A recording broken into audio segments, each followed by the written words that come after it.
Hello there again, guys. Time for part 2 of the explanation of how this all worked.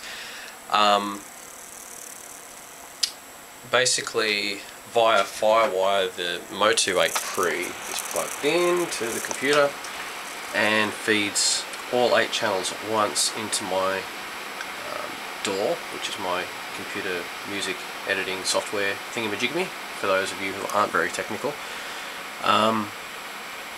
Now, I can't play everything at once.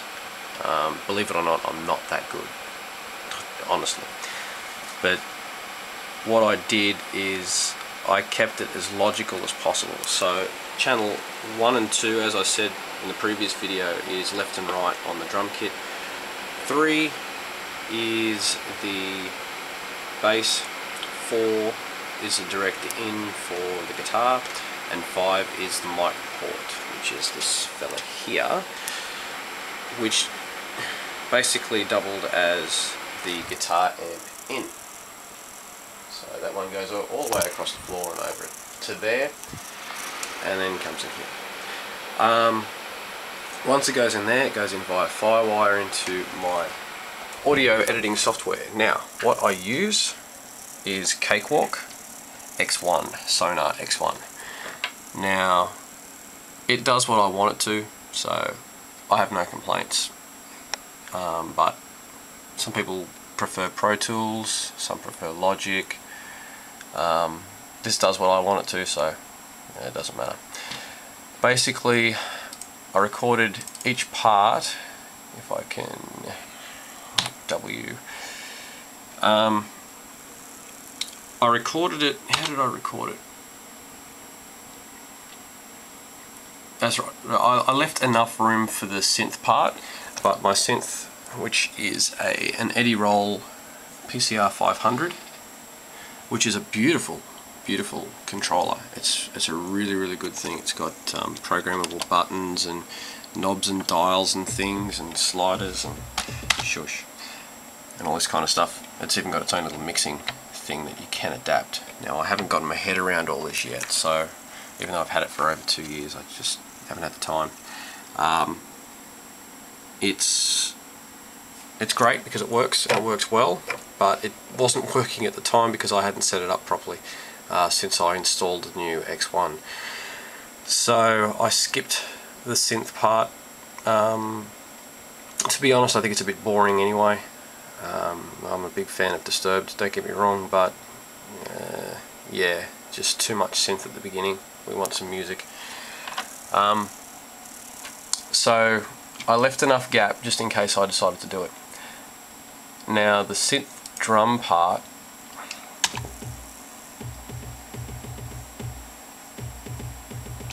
was actually a patch on the Roland, and I ended up just hitting the beta with a drumstick, believe it or not, just to get better accuracy, but even then that didn't really work. I don't have the best timing in the world. Again, I'm not a drummer. But yeah, so that's basically a picture of the recording. So track 1 and 2 up the top, I know it's blurry, but I'm using the camera that I used is a Canon EXIS 75. Just a digital still camera, but it does have video. Sorry it's a bit blurry, but you can sort of get the idea. Track 1 and 2 is combined into the one track, which I've named originally drums. Then I've got bass on the second track. On the third track, this is the template I use for all of my stuff. So I created a template that suits what I do. So you got drums, bass, guitar 1 left, guitar 1 right, guitar 1, left, center, right, guitar 2 left, center, right, guitar 3 left, center, right, vocals left, center, right, and vocals 2 left, center, right. So I can do background vocals and things like that. It just makes it more straightforward for me to record. Hence the fact there are all these tracks here that actually don't have anything in them. There we go, right there. Now, guitar 1 left is the signal that comes from the Marshall. So if I was to solo that, let's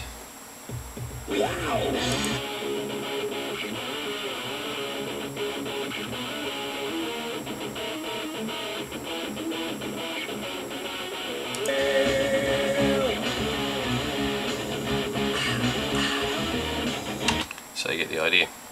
Now I've got that panned, let me see, over this side. This is my mixer side, as you can see. 2 monitors. Very good. Alright, now, where is it panned? Guitar 1. So it's this one here. So it's panned, what is that? That's 50% left. And the other one is panned 50% right. Now the other one, what I'm using is Guitar Rig 4. Now the patch I used was a gratifier patch. So on the modern setting, it sounds pretty good, but it's just not good enough to do a whole song with. It's good for colouring. So if I was to solo that, it would sound like this. Where are you?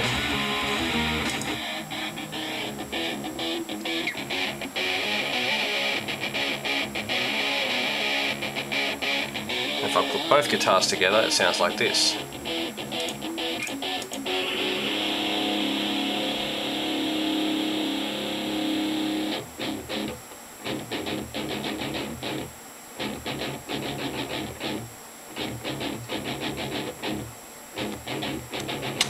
So that sounds pretty good.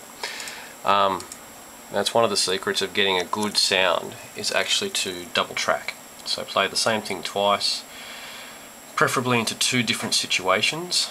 You don't have to, but the more you change, the more colour there will be. So if you're recording in a studio, for example, just moving the mic slightly, if you're miking up a cabinet, that can make the world of difference. It just creates a bit more space in the mix. So that's panned 50% to the right. Bass is panned in the middle, drums middle obviously because it's a stereo channel. Now as far as the... was there anything else? I don't think there was. Just the vocals pretty much. Now all these tracks here are just clones that I was using to test stuff out, but I didn't end up using them anyway. But let me see, the vocals, as far as vocal treatment goes, I used a multi-band compressor. Because of the microphone that I used, the plosives were really bad, so every time that you make a plosive noise, which is like a loud P or something like that into the microphone, it would distort, it would pop. So I've used a multi-band compressor to compress basically the really low end where the plosives happen. So that's the compressor that I used. I also use a little bit of reverb, literally 15% in the mix, to Lexicon Pantheon, using a custom patch, which is the vocal slap, and it works well. It just adds enough so that it doesn't sound stale. Bit of a compressor on there as well, like over the whole thing. Bit of EQ to cut the low end, because you don't need low end on vocals. It's not even English. I don't think I used the tube saturation. I might have. But yeah, these are all Cakewalk X1 things. So I sent them across to mix buses. Now, I don't know why that just flashed up. That's interesting. But yeah, I got vocals 1, vocals 2, guitars 1, guitars 2, guitars 3, and other stuff over here.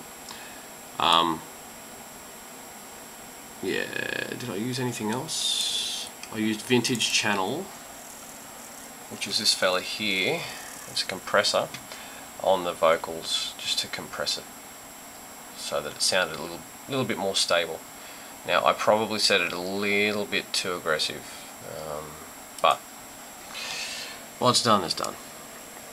And that's pretty much it. That's how I put it all together as far as the audio goes. In the next video I'll do the video.